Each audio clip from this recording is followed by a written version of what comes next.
Hey, what's up everyone? This is Cowboy B over at Wetjet Performance, and just showing you how to hook up a maptuner scom. Super easy video. Sold by a competitor, but hey, we like this stuff too.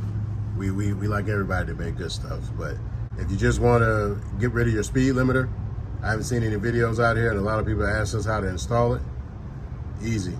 Put your little boot over it, pull the diagnostic port out of the coolant holder, plug it up, then go to the app, download the app, and once you plug it up, the green light will cut on, and then you hit this triangle right here for about 1 second, and it'll light up the blue, and you'll be able to sync it.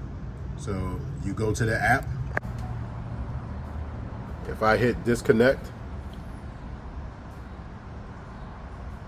it disconnect the Bluetooth.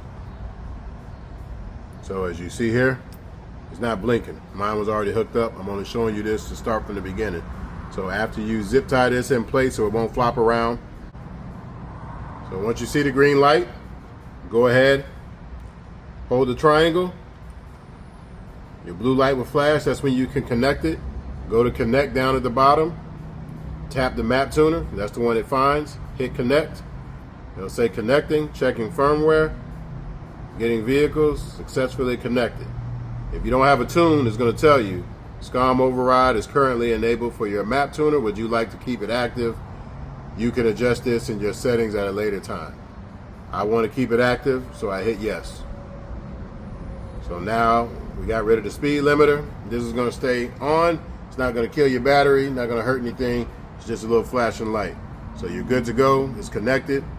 And when you get on, you just ride out. And now you'll be able to go 77, 81 miles per hour, depending on where you're at, and if you're using a 1419 impeller. It's been Cowboy B with another helpful DIY for somebody else's stuff, but hey, I'm here to help out everybody. Peace. I'm ballin'.